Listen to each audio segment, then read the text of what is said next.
हरे कृष्णा मेरे प्यारे स्टूडेंट्स, कैसे हो यार तुम सब। मैं आशा करता हूँ तुम सब बहुत अच्छे हो। तो इस लेक्चर में हम लोग डिस्कस करने वाले हैं एप्लीकेशन ऑफ ट्रिग्नोमेट्री के बारे में। उससे पहले अगर तुमने ट्रिग्नोमेट्री अच्छे से नहीं किया है, पहले उसमें जाओ, पहले उसको अच्छे से देखो। जो भी sine theta, cos theta, tan theta related question है ट्राइंगल लगा के, उसको पहले सॉल्व करो। उसके बाद वैल्यू बेस्ड क्वेश्चन, जहाँ पे कोई भी 4-5 क्वेश्चन ले लो, उसको सॉल्व करो। जो टेबल है वैल्यू का, उसको अच्छे से मेमोराइज कर लो। उसके बाद तुम रेडी हो जाओगे इस चैप्टर के लिए।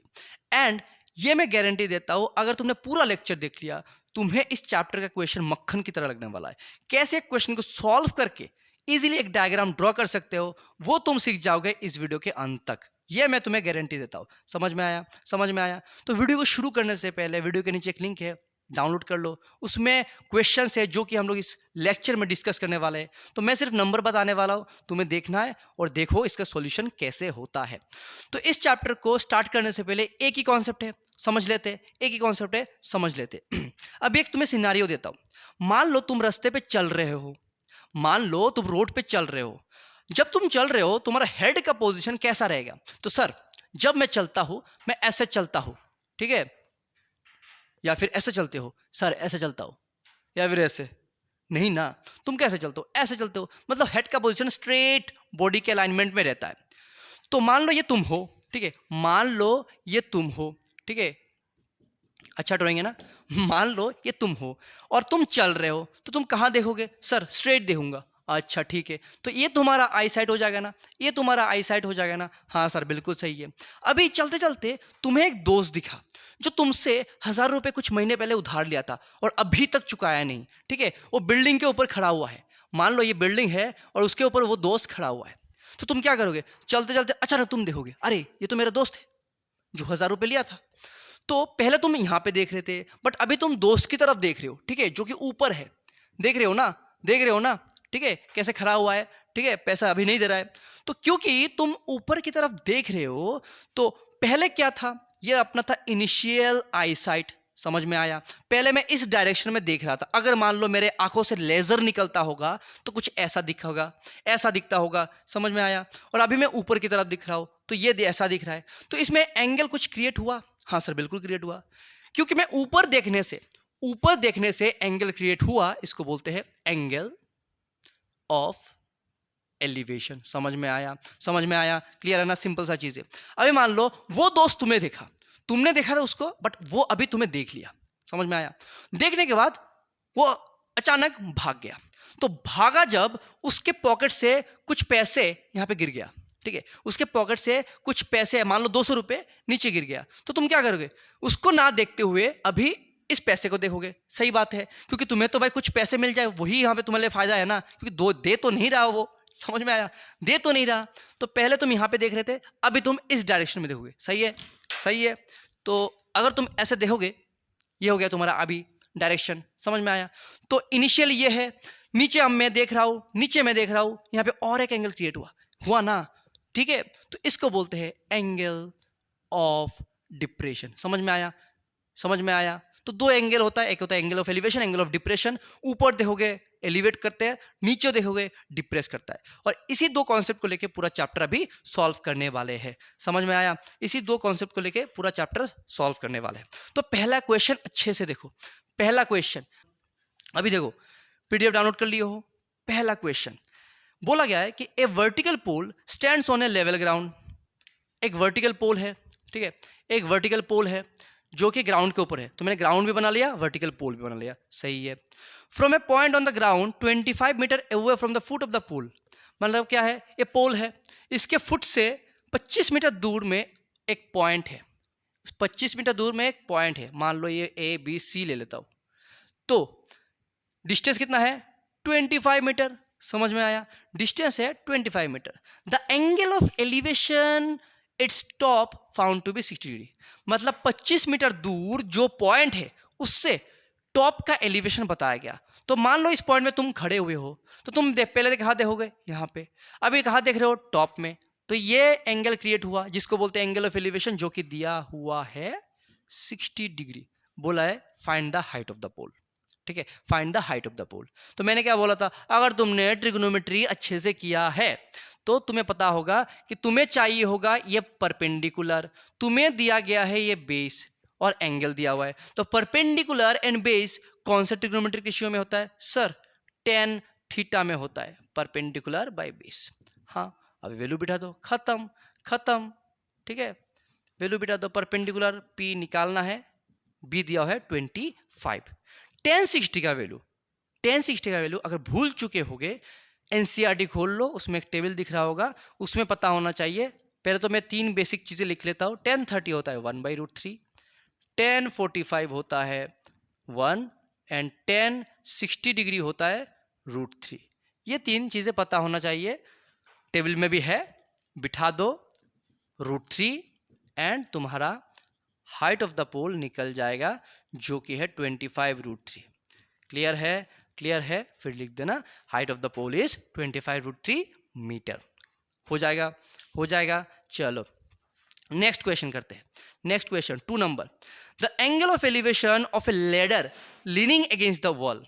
ठीक है, एक वॉल है, एक लेडर है, तो क्योंकि एक वॉल है तो भाई जमीन तो होना चाहिए, जमीन बना लेते हैं, पहले वॉल बना लेते हैं। ठीक है, हो गया दो चीज हो गया, चलो सही है। एक लेडर है लीनिंग अगेंस्ट द वॉल, मतलब क्या है, तुम जो लेडर है कहाँ लगाओगे? वॉल में लगाओगे ना, क्योंकि चढ़ना है तुम्हें। ठीक है, चढ़ना है तुम्हें, तो मैं यहाँ पे एक लेडर बना लेता हूँ। मैं यहाँ पे क्या करता हूँ, एक लेडर बना लेता हूँ। तो मैंने लीनिंग अगेंस्ट द वॉल कर लिया है। ठीक है, जब क्वेश्चन तुम पढ़ो, जैसे पिछले वाला भी क्या था, तुम्हारा पोजीशन उस क्वेश्चन के रेस्पेक्ट में कहाँ है वो ध्यान में रखना है। समझ में आया? वो ध्यान में रखना है कि तुम कहाँ हो इस क्वेश्चन के रेस्पेक्ट में, क्योंकि एलिवेट करे या फिर डिप्रेस करे, अगर तुम कहीं पे खड़े हुए हो और तुम देख रहे हो ऊपर, तो ही तो एलिवेट होगा ना। ये सिर्फ समझ लेना है। एक स्टोरी में तुम्हारा पोजीशन कहाँ है वो मेन मुद्दा है। ठीक है, मतलब देख कहाँ से रहे हम लोग। तो इसमें बोला गया है the angle of elevation of a ladder leaning against the wall is 60 degree, मतलब इस लेडर का एलिवेशन बताया गया 60 डिग्री। तो भाई एलिवेशन कौन सा होगा सर? क्योंकि लेडर लगा रहे, मान लो ये मिट्टी में गिरा हुआ है। ठीक है, मिट्टी क्या बोलो, फ्लोर में है, गिरा हुआ है। फिर उसके बाद मैंने उठा के इसको लीन करके ऐसे रखा, तो एंगल कहाँ बनेगा? नीचे बनेगा। तो बना दो, कितना दिया हुआ है? 60 डिग्री। क्लियर है? क्लियर है ना? ओके। अभी बोला गया है and the foot of the ladder is 9.5 metre away from the wall. Ladder का फुट कौन सा है भाई? ये है। वॉल कौन सा है? ये है। इन दोनों का डिस्टेंस बताया गया है 9.5, तो हो गया अपना 9.5 मीटर। समझ में आया? क्लियर है? Okay. Find the length of the ladder, हमें ये वाला लेंथ क्या है पता होना चाहिए। तो मैं क्या करता हूं, इसका लेंथ ले लेता हूं x। क्लियर है? अब एक चीज देखो, ये कौन सा ट्राइंगल फॉर्म कर रहा है, ये कौन सा ट्राइंगल फॉर्म कर रहा है सर? हमें पता नहीं है। ठीक है, कुछ बच्चे बोलेंगे सर ये 90 के साथ दिख रहा है, ये दिख रहा है, पता नहीं है, इस कॉन्सेप्ट मत लगाओ। देखो, कोई भी चीज अगर जमीन के ऊपर हो, जैसे कि मान लो ये टावर है, अगर मैं जमीन के ऊपर रखता हूं तो कौन सा एंगल क्रिएट करता है? देखो अच्छे से, देखो अच्छे से, कौन सा एंगल क्रिएट करता है? 90 डिग्री। सर ये ऐसे रहता है? नहीं रहता है ना। ऐसे रहता है? नहीं रहता है ना। तो स्ट्रेट रहता है ड्यू टू ग्रेविटी। तो ऑब्वियस सी बात है, ऑब्वियस सी बात है, वो तो 90 डिग्री ही फॉर्म करेगा। एंड क्योंकि कर रहा है, ये भी वॉल 90 डिग्री फॉर्म करेगा। अदरवाइज वॉल अगर 90 डिग्री नहीं होगा तो वो गिर जाएगा। समझ में आया? ओके। हमें हाइपोटेनस निकालना है। ये अपना हाइपो है, ये अपना हाइपो है, ये एंगल दिया हुआ है, तो ऑब्वियसली ये परपेंडिकुलर होगा, ये बेस होगा। ये पता है ना कि जो एंगल के रेस्पेक्ट में हमें ट्रिग्नोमेट्रिक रेशियो निकालना है उसके ऑपोजिट साइड को परपेंडिकुलर बोलते हैं। समझ में आया? ओके। तो हाइपो पता है, सॉरी हाइपो निकालना है, बेस पता है। तो बेस एंड हाइपो से कौन सा फॉर्मूला होता है सर? देखते हैं एक बार। बेस बाय हाइपोटेनस, ओ सर कॉस होता है, कॉस। ओके, अभी वैल्यू बिठा दो, कॉस 60 डिग्री, बेस 9.5 है और हाइपोटेनस x हमें निकालना है। कॉस 60 का वैल्यू होता है, याद रखना, कॉस 60 का वैल्यू होता है साइन 30 के बराबर। कॉस 60 का वैल्यू होता है साइन 30 के बराबर। अगर तुम्हें पता है साइन 30 कितना है, तुम बता सकते हो ये कॉस 60 के बराबर है। कैसे पता चला सर? साइन कॉस लिख लो, जो भी यहाँ पे एंगल लिखोगे ना, इन दोनों एंगल का समेशन 90 अगर होता है, ये दोनों का समेशन अगर 90 होता है तो इन दोनों का वैल्यू भी सेम रहता है। जैसे कि अगर मैं लिखता हूं साइन 60 डिग्री, तो 60 के साथ क्या प्लस करेगा? 90 होगा, 30 सर, तो कॉस के साथ वो 30 बिठा दो, दोनों का वैल्यू सेम होता है। ये टेबल्स में है, तुम ऐसे भी निकाल सकते हो टेबल देख के, बट अगर भूल जाओ तब। और अगर मान लो कोई तुम्हें ऐसा दिया है साइन 50 डिग्री, जो कि टेबल में है ही नहीं, तो साइन 50 डिग्री कॉस किसके साथ बराबर होगा? कॉस किसके साथ बराबर होगा बताओ सर? 50 है ना, और कितना प्लस करेंगे 90 होगा 40, तो कॉस 40 के साथ बराबर है। ठीक है, तो ये चीज ध्यान रखना कि साइन जो भी एंगल रहेगा कॉस में, बाकी 90 के लिए जो 90 कंप्लीट करने के लिए जो चाहिए वो बिठा दो, सेम सेम वैल्यू आता है। तो साइन 30 होता है हाफ, तो कॉस 60 भी हाफ होगा। ठीक है, ठीक है कि नहीं है? करो क्रॉस मल्टीप्लीकेशन, 2 इंटू 9.5, 19 मीटर, खत्म। तो हाइट नहीं, length of the ladder is 19 metre. ठीक है, length of the ladder is 19 metre. समझ में आ गया? थर्ड क्वेश्चन देखो, थर्ड क्वेश्चन को अच्छे से देखो क्या बताया गया। देखो थर्ड क्वेश्चन तुम्हें बताया गया है कि the angle of elevation of two cars from the building are 45 degree and 30 degree respectively. ये क्या बताया आपने? ये क्या बताया क्वेश्चन में? एक बिल्डिंग है, तो ऑब्वियसली मैं यहाँ पे रोड बना लिया, एक बिल्डिंग बना लिया, सही है। The angle of elevation from two cars, from, ये चीज अच्छे से पढ़ना, कहां से एलिवेट कर रहा है? From two cars. तो रोड पे मान लो दो कार है। अभी मेरा क्वेश्चन आता है कि रोड तो इतना बड़ा है, बिल्डिंग मान लो यहाँ पे है, दोनों कार इसके ऑपोजिट साइड में है या सेम साइड में है? लिखा हुआ है क्या? If the cars are on the same side, yes लिखा हुआ है। मान लो ये दो कार है, मान लो ये दो कार है, इन दोनों कारों से angle of elevation of the top of the building बताया गया है 45 एंड 60। तो इन कारों में अगर मान लो तुम और तुम्हारा दोस्त बैठा हुआ है, तो कैसे देखोगे? पहले ऑब्वियसली स्ट्रेट देखना होगा ना, ताकि तुम्हें कार चला पाओ। ठीक है ना, स्ट्रेट ही देखोगे, ऑब्वियस ही बात है, क्योंकि हमने क्या पढ़ा था, जब भी स्टार्ट करो इनिशियल स्ट्रेट होता है। तो ये हम लोग यहाँ पे है, क्योंकि तुम्हें टॉप ऑफ द बिल्डिंग में दिखना है, तो तुम ऐसे देखोगे, सही है ना? तुम्हें बना लेते हो स्ट्रेट लाइन, ओके, इसमें बना लेते, ओके, हो गया। ठीक है, तुम और तुम्हारा दोस्त दो कार से देख रहा है, एक बताया गया 45 डिग्री, एक बताया गया 60 डिग्री। अभी मैं पूछता हूं कि ये एंगल कितना होगा, ये एंगल कितना होगा, कौन सा 45 होगा, कौन सा 60 होगा? कौन सा 60 नहीं 30, कौन सा 45 होगा, कौन सा 30 होगा?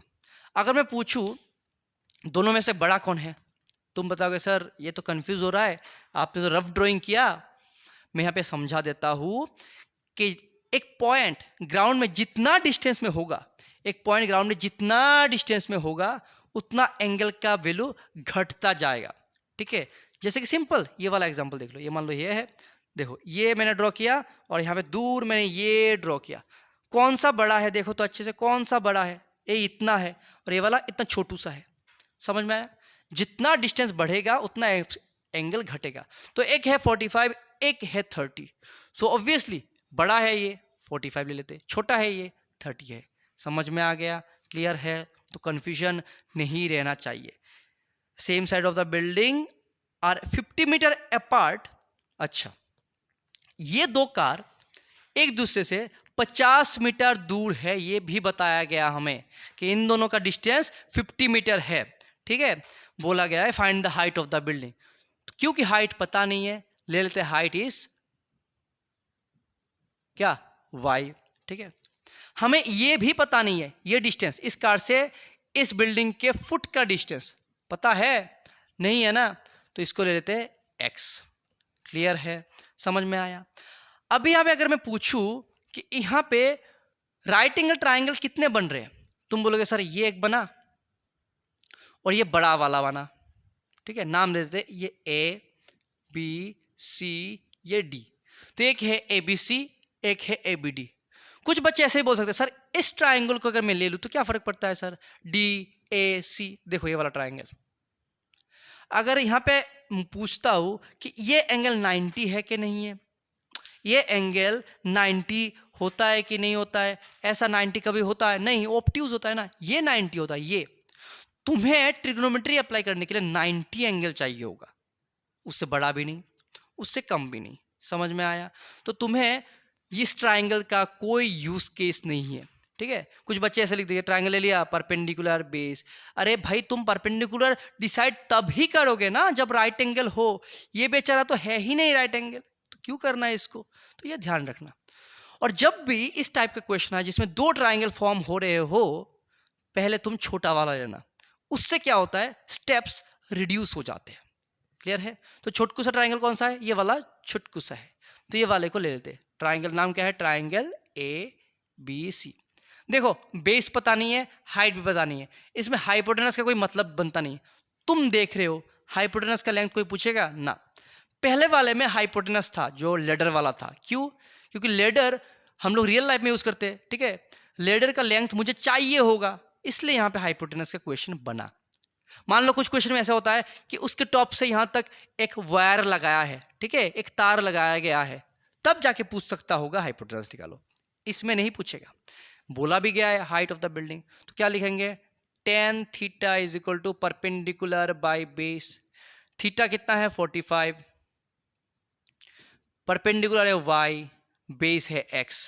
tan 45 1 होता है, ठीक है। क्रॉस मल्टीप्लाई कर दो, x का वैल्यू y के बराबर आ गया। और tan 45 कैसे 1 होता है, लिखा है मैंने यहाँ पे, समझ में आया। चलो ये हो गया। अभी दूसरा ट्राइंगल लेंगे, बड़ा वाला ADB, ठीक है, ADB। इसमें क्या करेंगे, tan theta same, perpendicular by base फिर से लिखेंगे। tan 30 डिग्री है ना, ओके। परपेंडिकुलर कौन सा है, AB है। बेस कौन सा है, DB है। देखो पूरा वाला ये बेस हो जाएगा DB। tan 30 होता है 1/√3 लिखा हुआ है राइट साइड पे। AB है y, DB देखो, अभी DB देखो, DB मतलब फ्रॉम D टू B, सही है। तो D टू B यहां तक का वैल्यू 50 है, यहां तक का वैल्यू x है, टोटल 50 प्लस x। 50x मत लिख देना, 50 प्लस x। अभी क्या करेंगे, x का वैल्यू बिठा दो। x का वैल्यू क्या है, y है, सो लिखते हैं 50 प्लस y। अभी तो कुछ नहीं, क्रॉस मल्टीप्लाई कर दो, √3y आ गया। y इस साइड में लेके जाओ, 50 equal to √3y minus y। उसके बाद 50 is equal to y common ले लेंगे, √3 माइनस 1, और उसके बाद जस्ट डिवाइड कर लो, तो 50 by √3 minus 1 is equal to आ जाता है y। तो जब भी तुम्हें ऐसा कुछ स्ट्रक्चर दिखे, यहाँ पे लिख रहा हो देखो, √3 माइनस 1, नीचे इरेशनल नंबर आ जाए, उसको रेशनलाइज करना है। कैसे, ऑपोजिट साइन से ऊपर नीचे मल्टीप्लाई कर दो, ठीक है। कौन से के ऑपोजिट साइन, नीचे जो भी साइन दिया है, √3 माइनस 1 मैंने मल्टीप्लाई किया √3 प्लस 1 से, ये आ गया 50 इंटू √3 प्लस 1। इसमें हो जाएगा a² माइनस b² का फॉर्मूला, ठीक है ना। 3 माइनस 1 50 √3 प्लस 1, 3 माइनस 1 तो 2 होता है, यहाँ पे लिख लेता हूँ, 225 आ गया 25 इंटू, ये हो जाएगा हाइट ऑफ द बिल्डिंग। समझ में आया, समझ में आया, जो कि पूछा भी गया है। क्लियर है, समझ में आया कैसे किया। जब भी इस टाइप का क्वेश्चन है जहां पे दो ट्राइंगल हो, छोटकू वाला पहले लो, उससे कुछ रिलेशन बनाओ या वैल्यू निकालो। अभी बड़ा वाला ट्राइंगल लो, उसके बाद उसको सॉल्व करो, और जब भी डिनोमिनेटर में इरेशनल नंबर आए उसको रेशनलाइज करना है। कैसे, डिनोमिनेटर का जो साइन होता है उसको ऑपोजिट साइन से ऊपर नीचे मल्टीप्लाई कर दो। समझ में आया, क्लियर है। आई गेस तुम समझ चुके हुए होगे ये वाला, ठीक है, समझ चुके होगे। अभी जाते हैं क्वेश्चन नंबर 4, जो कि और एक टाइप का क्वेश्चन है। देखो 4 नंबर बोला गया है कि in aeroplane flying on a horizontally 1 kilometre above the ground. तो ऑब्वियस सी बात है भाई, सर ग्राउंड ड्रॉ कर लेते हैं, ठीक है, बेसिक चीज हम लोग ड्रॉ कर लेते हैं। और एक हेलीकॉप्टर ना, प्लेन है जो कि उससे 1 किलोमीटर ऊपर है, प्लेन बना लेते हैं, प्लेन बना लेते हैं पहले। हो गया ना, अच्छा ड्रॉ हुआ ना, थैंक यू थैंक यू। ये हो गया अपना प्लेन जो कि 1 किलोमीटर ऊपर है ग्राउंड से। सही बात है, समझ में आया, इतना तक समझ में आया, ओके।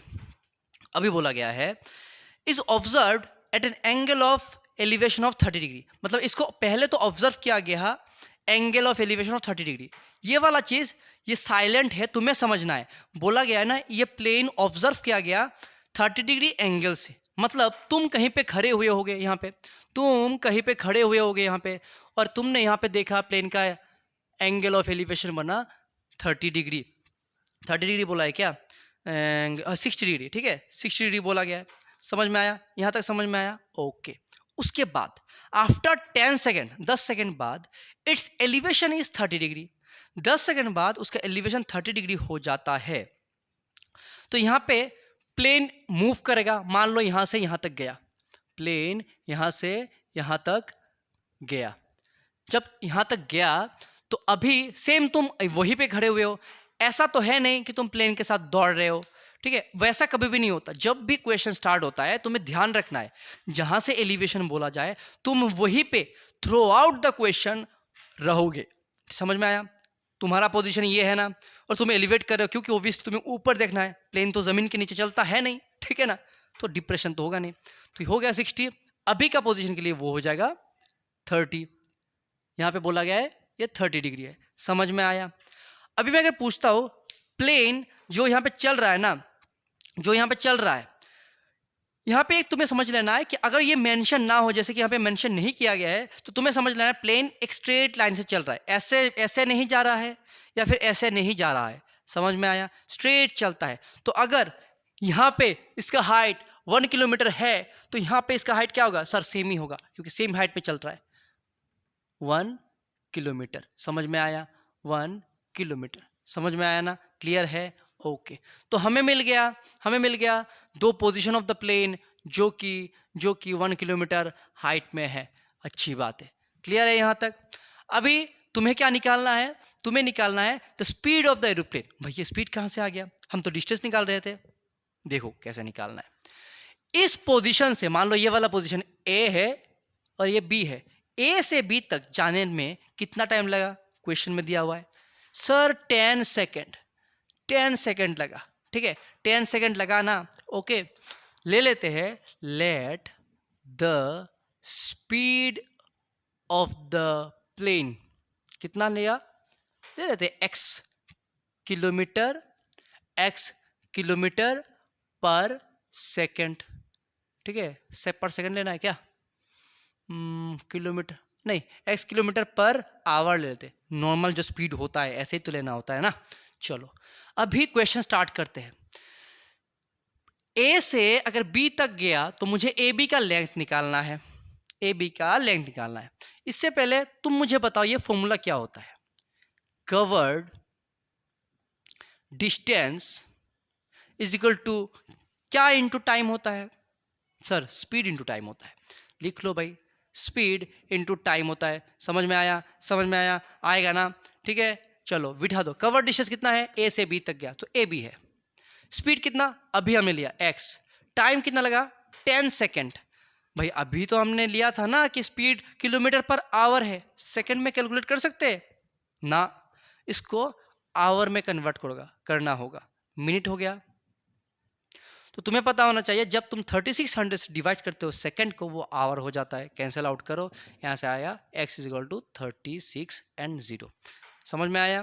तो अपना ए बी निकल गया, ठीक है। अगर ए बी निकल जाता है, मान लो ये सी है, ये डी है, ये ई है, तो सी डी भी क्या होगा? सर देयरफॉर सी डी भी सेम ही होगा, 30x/360। वाई? ये अपना हाइट है। अगर मैं पूछता हूं कि इस घर का हाइट तुम कैसे निकालोगे, या फिर अपने घर का हाइट तुम कैसे निकालोगे? तुम क्या मेजरिंग टेप लेके इस कॉर्नर से ऐसे हाइट निकालते हो या फिर ऐसे हाइट निकालते हो? सर ऐसे निकालते हैं, ठीक है ना, ऐसे निकालते, सही है ना।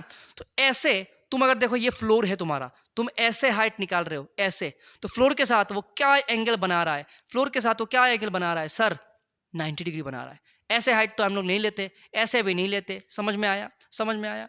तो जब भी तुम्हें हाइट के बारे में पूछा जाए, जब भी तुम्हें बताया जाए ऑल्टीट्यूड है, जब भी तुम्हें बताया जाए डिस्टेंस है of the plane from the ground, हर केस में तुम एक राइट एंगल लाइन ले रहे हो, ठीक है। सॉरी, राइट एंगल लाइन क्या होता है? परपेंडिकुलर लाइन ले रहे हो, ठीक है। तो ये लाइन भी परपेंडिकुलर है, ये लाइन भी परपेंडिकुलर है। क्योंकि ये परपेंडिकुलर है, ये रेक्टेंगल फॉर्म हो रहा है, इसका लेंथ सेम होगा, इसलिए सी डी, ठीक है। उतना तुम्हें एक्सप्लेन करने की जरूरत नहीं एग्जाम में, तुम्हें समझने के लिए ये मैंने बताया। क्लियर है? ओके। ईडी तो भाई हमें पता नहीं है, पता है क्या? ईडी तो पता नहीं है, तो ले लेते let ED is equal to Y.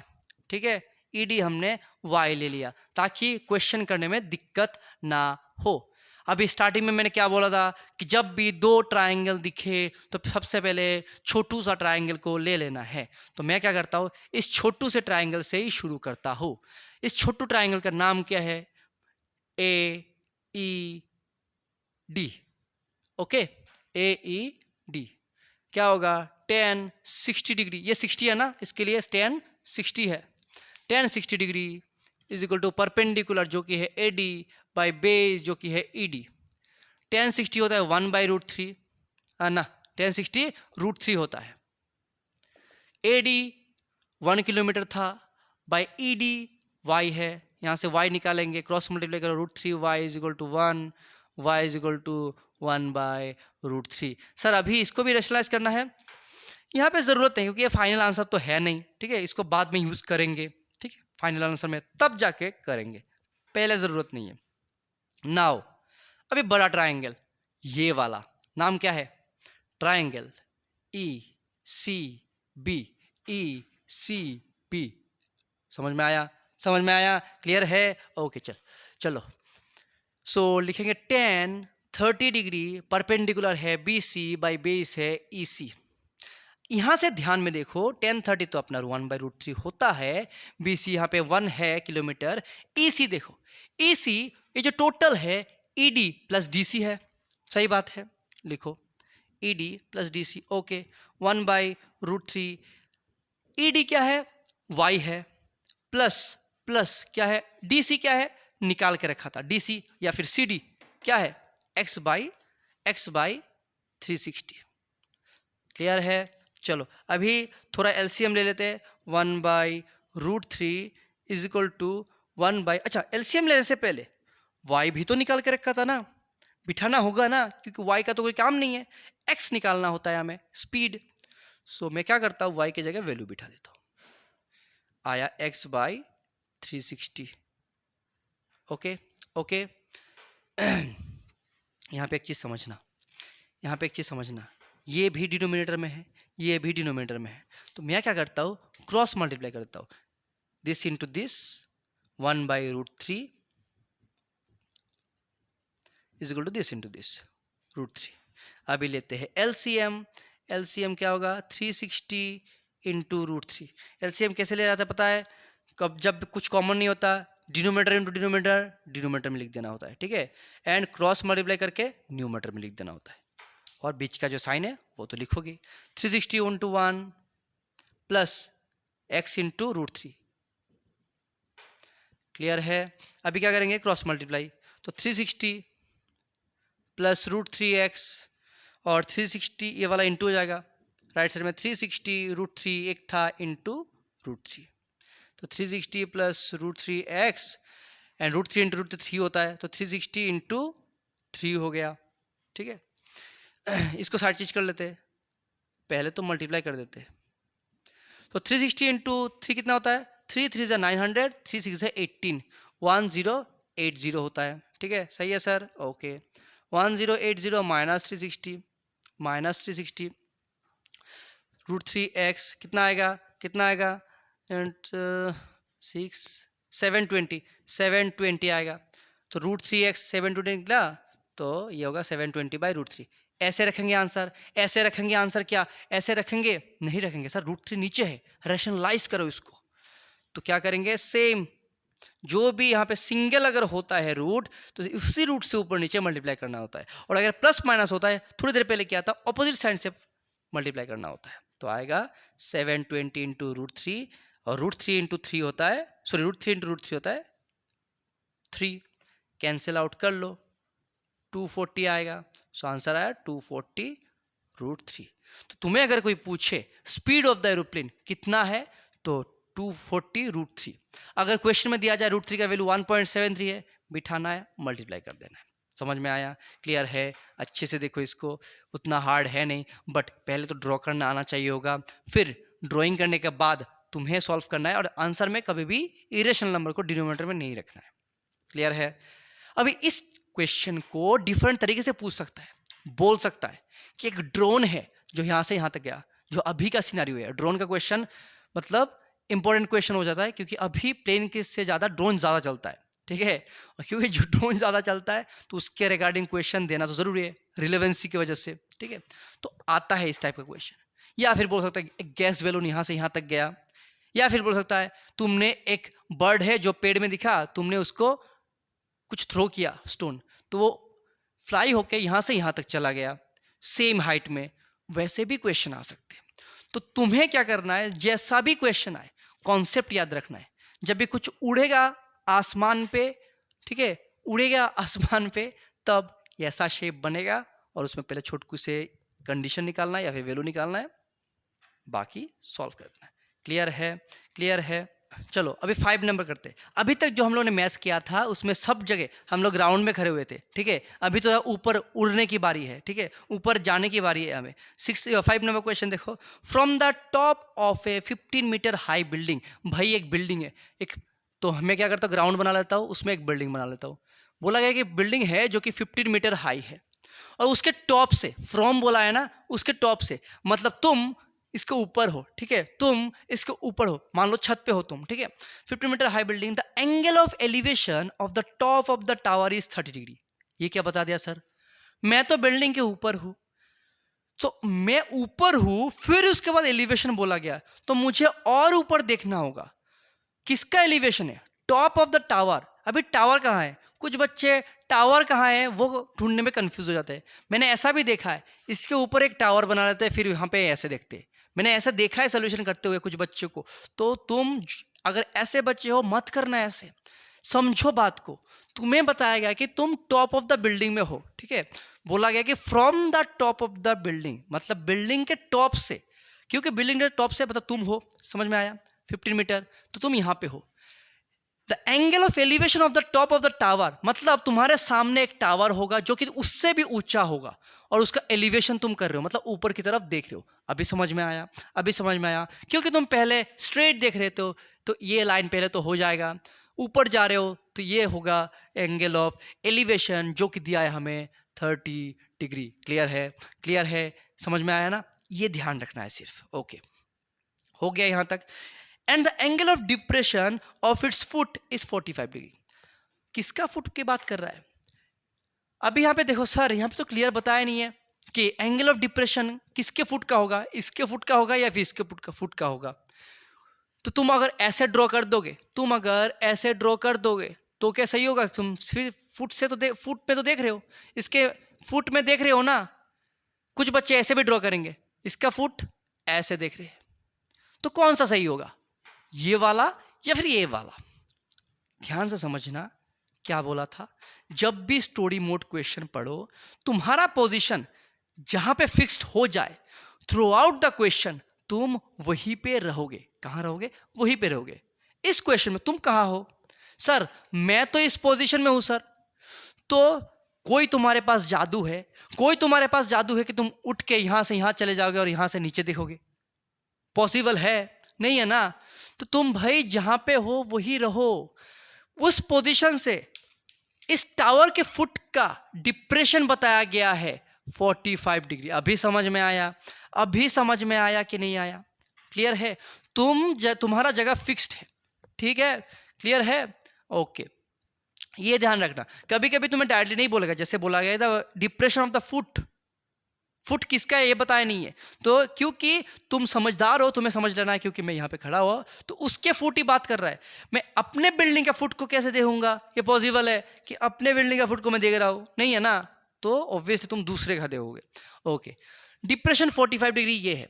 ध्यान ये रखना है कि जैसे ये रेक्टेंगल बना, अगर ये 45 होता है, ये भी 45 होता है, याद रख लेना। अगर तुम्हें कॉन्सेप्ट नहीं पता अल्टरनेट इंटीरियर एंगल का, तो याद रखना है, अगर ये 45 है तो ये भी 45 है। अभी क्योंकि ये रेक्टेंगल बन गया, 15 है सर, ये भी 15 होगा, सही बात है। इसका हाइट मुझे पता नहीं है, x ले लेता हूँ। इसका अभी हाइट मुझे पता नहीं है, y ले लेता हूँ।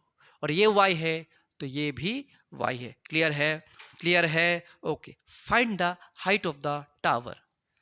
टावर लेते हैं PQ, बिल्डिंग लेते हैं AB और इस वाले पॉइंट को C दे देते हैं।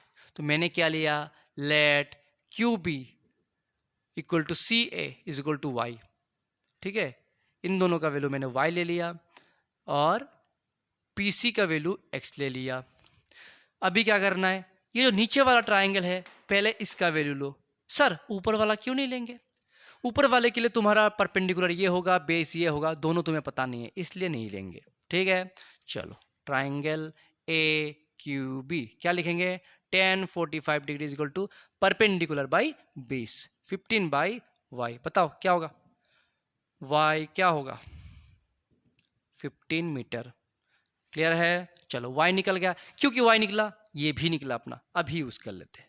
ट्राइंगल PCA क्या होगा, tan 30 degree is equal to PC by CA perpendicular by base 1/√3 होगा। PC x है, CA कितना है, y है। ठीक है, क्रॉस मल्टीप्लाई कर दो, x is equal to y/√3। अरे सर y तो निकाला था 15 है, सो y की जगह बिठा दो 15। सर फिर से डिनोमिनेटर में √3 आ गया, रेशनलाइज करना है, किससे मल्टीप्लाई करना है, √3 से। नीचे होगा 3, 15√3, 5√3 कैंसिल आउट हो गए। ये हो गया अपना आंसर। नहीं, आंसर नहीं हुआ, ये तो ऊपर वाले पार्ट का आंसर है ना, मुझे तो पूरा टावर का हाइट निकालना है। Therefore height of the tower कितना होगा, ये वाला पार्ट और ये वाला पार्ट को ऐड कर दो, मतलब 15 प्लस 5√3, 5 कॉमन जा रहा है तो 3 प्लस √3, ये हो जाएगा अपना answer, height of the tower. Clear है, देखो देखो अच्छे से, सिंपल है ना, उतना हार्ड तो है नहीं, सिर्फ तुम्हें समझना है ड्राइंग कैसे करना है, कहाँ से देख रहे हो, अपना पोजीशन पहले फिक्स्ड कर लो, खत्म। अभी देखो 7 नंबर क्वेश्चन, इसमें क्या बताया गया है, 7 नंबर में बताया गया है कि 2 transmission tower of height 30 metre and 24 metre. तो 2 टावर है, ठीक है, एक 30 मीटर हो गया अपना, एक 30 मीटर और दूसरा है 24 मीटर, सही है। और कनेक्टेड बाय ए वायर, ये दोनों कनेक्टेड है वायर से, तो ऑब्वियसली इसका टॉप पॉइंट ही तो कनेक्टेड होता है ना। अगर मान लो इलेक्ट्रिक पोल तुम देखते हो, उसका वायर कैसे कनेक्ट होता है, टॉप पॉइंट, तो कनेक्ट कर लो, एक वायर से कनेक्टेड है, सही बात है। चलो हो गया अपना कनेक्शन। उसके बाद बोला गया है if the wire makes an angle of 60 degree, ये जो वायर है ना, ये 60 डिग्री एंगल क्रिएट किया। देखो जब भी ऐसा कुछ बोला जाए जहाँ पे कोई कहाँ पे खड़ा हुआ है उसके बारे में कुछ आइडिया नहीं है, सिर्फ बोला गया है एंगल क्रिएट होता है 60 डिग्री, तो तुम्हें एक हॉराइजेंटल लाइन बना देना है, ठीक है, उसके साथ 60 डिग्री बना देना है, ठीक है। ऑल्दो यहाँ पे बोला गया है क्या, अच्छा हाँ बोला गया है with the horizontal the find the length of the wire, इस वेयर का लेंथ निकालना है, मतलब हाइपोटेनियस निकालना है। तो यहाँ पे एक चीज समझो, इस ट्राइंगल के लिए मुझे सब कुछ अप्लाई करना होगा, समझ में आया। इसका बेस मुझे पता नहीं, हाइपोटेनस मुझे पता नहीं, हाइट पता कर सकते हैं, चलो देखते हैं। ये रेक्टेंगल बना 24 है तो ये भी 24 होगा, ठीक है। तो बाकी बच्चा ये वाला ले लेते ABCDE। सो AB कितना निकलेगा, 30 से 24 माइनस कर दो, 6 मीटर। समझ में आया, क्लियर है, ओके। अभी परपेंडिकुलर पता है हमें, हाइपोटेनस निकालना है, तो परपेंडिकुलर बाय हाइपोटेनस कौन सा फॉर्मूला होता है सर, साइन बिठा दो, साइन बिठा दिया, साइन ओके। चलो तो साइन थीटा है 60 डिग्री, ठीक है, परपेंडिकुलर है 6, हाइपोटेनस निकालना है हमें। साइन 60 का वैल्यू होता है √3/2, 6/h, क्रॉस मल्टीप्लाई कर दो, √3h is equal to 6 to the 12, h आएगा 12/√3। फिर से रेशनलाइज करो तो 12 इंटू √3 और नीचे हो जाएगा 3, तो आता है 4√3। समझ में आ गया। तो height of the sorry length of the wire कितना होगा, 4√3। क्लियर है, क्लियर है। चलो अगर ये समझ लिए हो तो चलो नेक्स्ट वाला करते हैं 8 नंबर, शिप वाला क्वेश्चन, ठीक है। मैंने क्या बोला था, पानी में हो या फिर पहाड़ में हो या फिर प्लेन में हो या फिर कार में हो, कहीं भी हो तुम्हें पहले देखना है स्ट्रेट, ठीक है। क्वेश्चन पढ़ते, a man standing on A deck of ship, एक शिप है, मान लो ये पानी है, इसमें शिप है, ठीक है, ये डेक है शिप का मान लो, और उसमें एक आदमी खड़ा हुआ है। तो हमें तो ऐसे ड्राइंग नहीं करवाना है, मान लो ये एक शिप है, इसका डेक डेक है, इसमें एक आदमी खड़ा हुआ है, ठीक है, इसमें एक आदमी खड़ा हुआ है। अभी बोला गया क्या है, अच्छा 10 metre above the water level, ये जो डेक है ये 10 मीटर अबव है वाटर लेवल, तो थोड़ा बढ़ा देते हैं, यहाँ पे खड़ा हुआ है और ये 10 मीटर है, शिप का डेक है, ठीक है, यहाँ पे तुम खड़े हुए, आदमी का मतलब तुम हो, तुम यहाँ पे हो फिक्स्ड, ओके। अभी नेक्स्ट चीज समझो, नेक्स्ट चीज बोला गया है observes the angle of elevation of the top of A hill is 60 degree, मतलब तुम्हारे सामने एक हिल होगा, तुम्हारे सामने एक हिल होगा, उसके टॉप का एलिवेशन है 60 डिग्री, तो पहले कहाँ देख रहे थे, ये वाला, अभी ये हो गया 60 डिग्री, क्लियर है, समझ में आ गया, ओके चलो। And the angle of depression of the hill, अच्छा of the base of the hill is 30 degree, angle of depression बोला गया है इस हिल के बेस का, तुम तो वही हो भाई, पहले यहां देख रहे थे, अभी हिल के बेस में देख लो भाई, थोड़ा थोड़ा अपना नजर घुमा लो, हो गया ना। डिप्रेशन कितना बोला गया है, डिप्रेशन अपना बोला गया है 30 डिग्री। निकालना क्या है, निकालना क्या है भाई, find the distance of the hill from the ship and the height of the हिल, मतलब डिस्टेंस निकालना है, हाइट भी निकालना है, सही है, सही है, ओके। अभी एक चीज समझो, डिस्टेंस को ले लेते x, ये वाला 10 है तो ऑब्वियसली ये 10 है, बाकी बच्चा ये, इसको ले लेते y, ठीक है, हिल लेते AB, डेक लेते हैं CD एंड ये E पॉइंट देते हैं, ठीक है, ठीक है, चलो हो गया, यहाँ पे हो गया अपना मेजर करना। अगर मैं यहाँ पे पूछता हूँ तुम्हें एक चीज, नहीं चाहिए, नहीं चाहिए होगा, यही ट्राइंगल ले लेते हैं, चलो पहले लेते ट्राइंगल BCE, क्या लेंगे, ये है एंगल, इसके रेस्पेक्ट में ट्रिग्नोमेट्रिक रेशियो निकालना है, तो इसका ऑपोजिट साइड का होता है परपेंडिकुलर, और ये वाला बेस और बचा हुआ है हाइपोटेनियस, ठीक है, क्लियर है, तो लिखेंगे 10 30 degree is equal to perpendicular by base, 10 30 होता है 1/√3 एंड परपेंडिकुलर है अपना 10, बेस तो निकालना है बाई CE।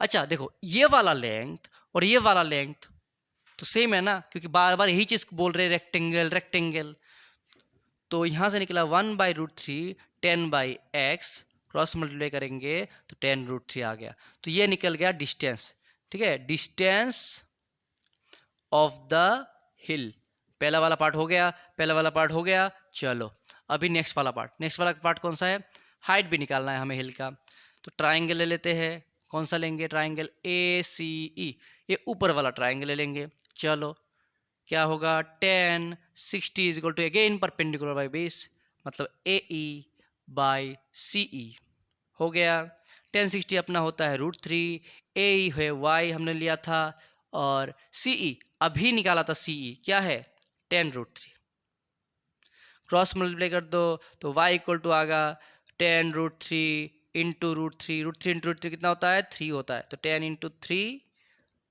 30 हो गया, समझ में आया, तो ये वाला पार्ट निकला 30, ये वाला पार्ट है 10, तो अपना तो हाइट कितना होगा, हाइट ऑफ द हिल जो कि है AB, क्या होगा AB, ऊपर वाला निकला 30, नीचे वाला है 10, टोटल है 40 मीटर, समझ में आया, क्लियर है, सिंपल है ना, जस्ट ड्राइंग कर लो अच्छे से समझ में आ जाता है, ठीक है, ठीक है, चलो ओके ओके चलो 9 नंबर करते हैं, 9 नंबर करते हैं, सेम क्वेश्चन है एरोप्लेन की तरह बट थोड़ा डिफरेंट है, एरोप्लेन की तरह है बट थोड़ा डिफरेंट है, वो हवा में था, यहाँ पे एक कार होगा जो कि ज़मीन में रहेगा, वही डिफरेंस है, क्या है, a straight highway leads to a foot of the tower, एक हाईवे है जो कि सीधा खत्म होता है फुट ऑफ द टावर में, सीधा, ये कौन सा हाईवे कि इसके नीचे, अच्छा हाईवे के साइड में है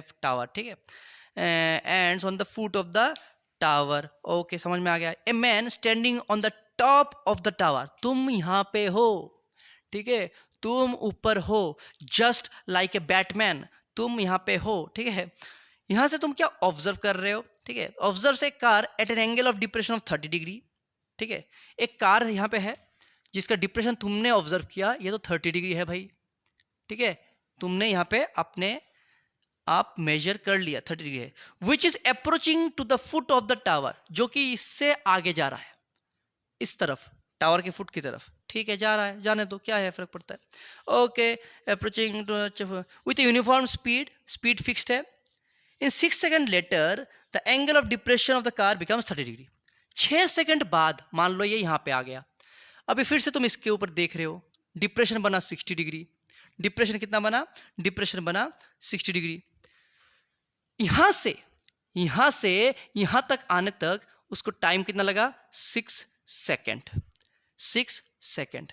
अभी निकालना क्या है? Find the time taken by the car to reach the foot of the tower from this point.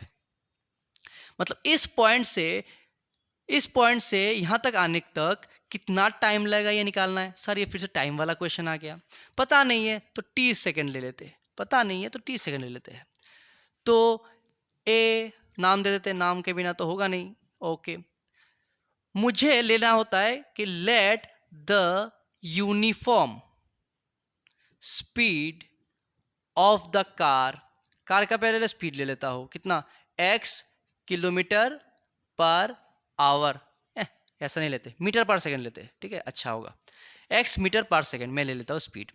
अगर मुझे स्पीड पता है तो सेम पहले तरीके से covered distance is equal to क्या होता है सर? स्पीड इनटू टाइम होता है सर। सही बात है, डी से निकाल दे।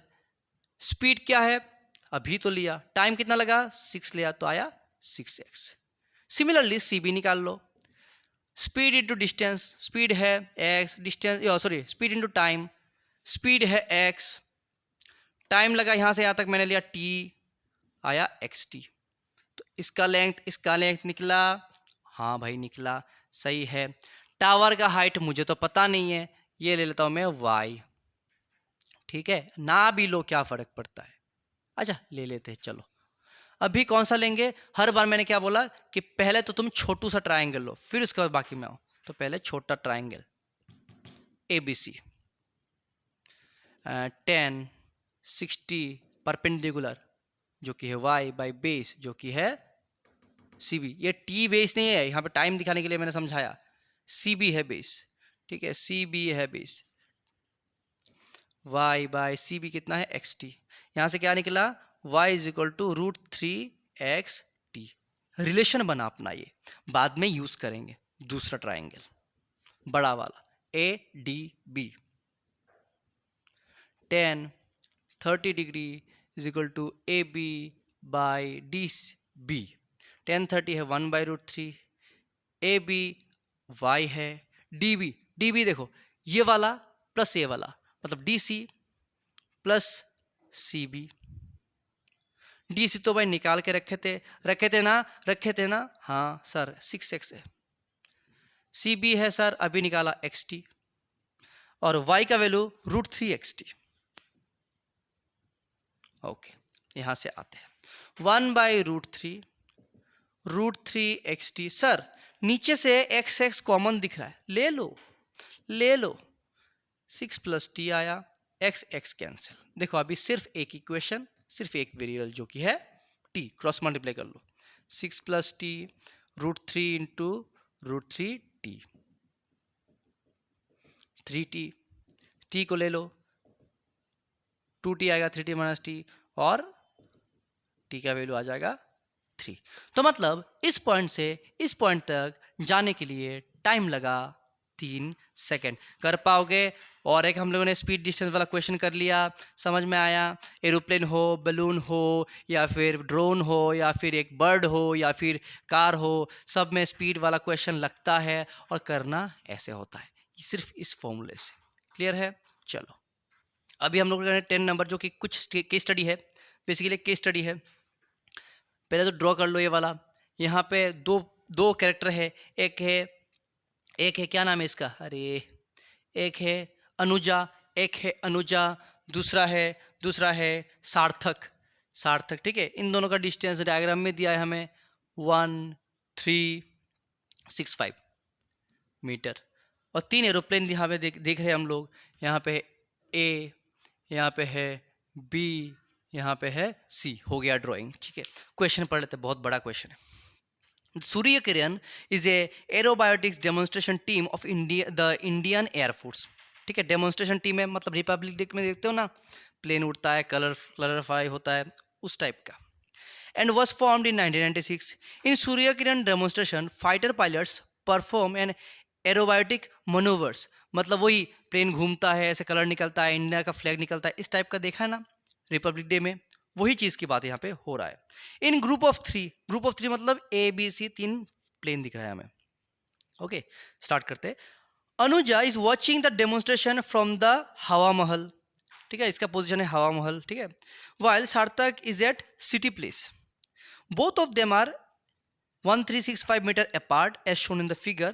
पहला question, when the angle of elevation of plane B from Anuja's eye is 30 degree. मतलब अनुजा प्लेन बी का एलिवेशन देख रहा है 30 डिग्री एंगल से.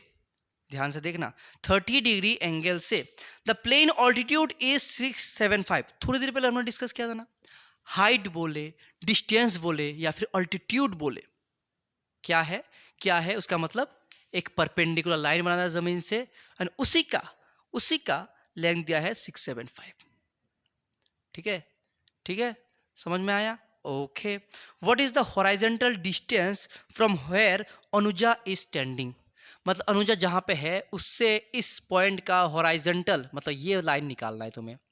ठीक है, इस पॉइंट को ले लेते हैं, मैं क्या ले लूँ, पी ले लेता हूँ. मुझे ए पी निकालना है तो ट्राइंगल ले लो, ए बी पी क्या करेंगे, 10 30 degree is equal to B P by A P.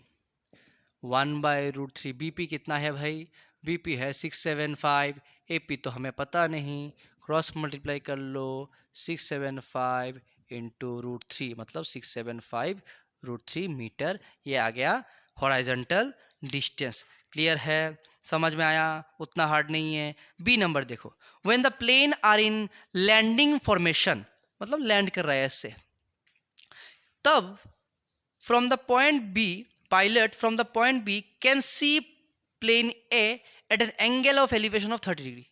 मतलब जो लैंड कर रहा है, मान लो मैं दूसरा ड्राइंग करता हूं, जब ये लोग लैंड कर रहे हैं तो मान लो बी यहां है, ए यहां है. ठीक है, बोला क्या गया है, when the plane are landing formation the pilot from plane B, इस बी के प्लेन से पायलट क्या कर रहा है, प्लेन ए को देख रहा है. एंगल ऑफ एलिवेशन क्या है प्लेन ए का, एंगल ऑफ एलिवेशन क्या है 30 डिग्री. देखो समझ में आया कि नहीं आया. पायलट है तो ऑब्वियसली वो स्ट्रेट पहले तो देखेगा क्योंकि वो प्लेन चला रहा है, ऐसा देखेगा, बट ऊपर की तरफ देख रहा है ना, तो ये एंगल बना 30 डिग्री. क्लियर है, समझ में आया? Okay. Plane B is 740 metre above the ground. ये जो प्लेन बी है ये 740 मीटर है, उसका हाइट दिया गया है. ठीक है. The horizontal distance between A and B is 50/√3. यहाँ पे 50/3 लिखा हुआ है, तुम इसको चेंज कर लेना. हॉरिजॉन्टल डिस्टेंस तो इसका भी हाइट में निकाल लेता हूँ, ये होगा हॉरिजॉन्टल डिस्टेंस, इसका वैल्यू दिया है 50/√3. ठीक है, अच्छा. Then what is the altitude of the plane A. Same देखो क्वेश्चन, ऑल्टीट्यूड निकालना है, इसका हाइट निकालना है बेसिकली. तो इसका हाइट मैं ले लेता हूँ x, ये तो हमें पता है भाई, ये 740 होगा, ये भी तो 740 होगा ना. ठीक है ना. चलो अभी क्या करते हैं, इसका हाइट निकालते हैं. देखो ट्रायंगल कौन सा, नाम नहीं दिया, छोड़ो, नाम नहीं देना होता है. tan 30 degree is equal to perpendicular मतलब x बेस बाई 50/√3. क्लियर है अभी. ये है 1/√3, ये डिनोमिनेटर न्यूमरेटर में चला जाएगा बाई 50, क्रॉस मल्टीप्लाई कर लो, 50 इज इक्वल टू 3x, तो यहाँ से निकल गया x इज इक्वल टू 50/3 जो कि होगा 16.67 मीटर. समझ में आया. तो एक्चुअल हाइट कितना होगा, एक्चुअल हाइट ऑफ द ए होगा, हाइट ऑफ ए कितना होगा 740 पहले से था, प्लस मैंने 16.67 किया तो कितना होगा 766.67 मीटर. ख़त्म, ये आ गया अपना हाइट. या फिर ऐसे ना लिखना होता है तो तुम ऐसे लिख देना 776 होल 2/3. ठीक है, जैसे तुम लिखना चाहो. तो थर्ड वाला सी वाला तुम कर सकते हो. ठीक है, कर सकते हो. चलो अभी 6 वाला सी वाला खुद से ट्राई करना. 11 नंबर हम लोग करते हैं, जो ट्री जो टूट गया है. अच्छा क्वेश्चन है, ठीक है, उतना हार्ड नहीं है बट समझ लो. A storm causes a tree break down at the broken section bend such that क्या पढ़ रहा हूं the storm causes a tree to break down and the broken section bends such that the top of the tree meets the ground making a 60-degree angle with the ground. मतलब क्या है? मान लो एक tree है, मान लो एक tree तुम्हारा है, हवा आया, ठीक है, तूफान आया, उसके वजह से यहाँ पे ब्रेक हो गया, उसका पार्ट यहाँ पे गिर गया, जो कि पहले यहाँ था, ये टूट के यहाँ पे गिर गया है. गिरने के बाद एक एंगल बनाता है जिसका मेजर होता है 60 डिग्री. अभी दिया क्या गया है, हमें कुछ तो पता होना चाहिए होगा. हाँ, the distance between the trees foot कौन सा है? ये वाला, ठीक है. The distance between the trees foot and the point where it top touches the earth मतलब ग्राउंड, ठीक है, इज 20 मीटर. ये वाला 20 मीटर दिया गया है. बोला गया क्या है कि find the trees height, tree का हाइट निकालना है. अभी अगर मैं पूछता हूं कि ट्री का हाइट कौन सा होगा, ये वाला, तुम्हें समझना होगा ट्री तो पहले इतना था, ये पूरा था ट्री, इसका ये पार्ट ब्रेक होके यहाँ पे गिर गया, तो मुझे ये वाला भी पता होना होगा, ये वाला भी पता होना होगा. इस ट्राइंगल के लिए परपेंडिकुलर हाइपोटेनस पता होना होगा एंड दोनों को ऐड कर देना है, तो ही तो ट्री का लेंथ हो जाएगा ना. तो परपेंडिकुलर पहले निकाल लेते हैं. 10 60 डिग्री, ये perpendicular hypotenuse, perpendicular by base जो कि है 20, क्रॉस मल्टीप्लाई कर लो, पी का वैल्यू आएगा 20√3 मीटर. हो गया, कुछ पार्ट का वैल्यू निकला, बाकी पार्ट ऑफ द ट्री का हमें निकालना है. ट्राइंगल सेम इसी ट्राइंगल के लिए. अभी देखो हाइपोटेनस निकालना है, मुझे बेस दिया गया है, तो हाइपोटेनस और बेस में रिलेशन क्या है? बेस बाय हाइपोटेनस जो कि होता है cos थीटा. इससे निकालेंगे cos थीटा का वैल्यू सेम चीज, बेस 20 बाई हाइपोटेनस. cos 60 होता है हाफ, तो देखो क्रॉस मल्टीप्लाई करने के बाद आया 40. So therefore height of the tree क्या होगा? प्लस कर दो, 20√3 प्लस 40, कॉमन जाएगा 20√3 प्लस 2 मीटर. खत्म. समझ में आया कैसे करना है? एकदम आसान सा क्वेश्चन है, उतना तुम्हें दिमाग में लगाना नहीं है. जैसा जैसा बताते जाए क्वेश्चन में, जैसा जैसा बताते जाता है तुम्हें सिर्फ वैसा ही करना है, ठीक है. चलो नेक्स्ट क्वेश्चन. नेक्स्ट तुम कौन सा करोगे? 12 नंबर वाला खुद से कर लेना, विंडो से जो झांकता है, ठीक है ना, ये कर लेना, ट्राई होगा, मतलब ट्राई कर लेना, इजी है, उतना हार्ड नहीं है. 30 नंबर एक बार पढ़ लेते हैं. A moving boat is observe from the top of a 150 metre high cliff moving away from the cliff, ठीक है. The angle of depression of the boat changes 60 degree to 45 degree. अच्छा, इसको मैं ड्रॉ करवा देता हूँ, सॉल्व तुम्हें करना है. ड्रॉ करवा देता हूँ, सॉल्व तुम्हें करना है. देखो क्या बोला गया है. एक क्लिफ है, मतलब पहाड़ वहाड़ कुछ होगा, ठीक है, साइड जो जैसे होता है ना वर्कला में, ऊंचा प्लेस होता है ना. अच्छा, क्लिफ से क्या हुआ है कि ये moving boat is observe from the top of the 150 metre high cliff. ये 150 मीटर है, यहाँ पे तुम टॉप से ऑब्जर्व कर रहे हो तो तुम यहाँ पे हो, ठीक है. चलो, moving away from the Cliff, मतलब एक बोट पहले यहाँ पे था, अभी यहाँ पे अवे, मतलब इस डायरेक्शन में जा रहा है बोट, सही है. तो जाते टाइम उसका एंगल ऑफ जो डिप्रेशन है वो चेंजेस कैसे हुआ? पहले 60 था, अभी 45 हो गया इन 2 मिनट्स. तो यहाँ पे देख रहे हो, तो पहले यहाँ पे देख रहे थे, ये था कितना? 60 था.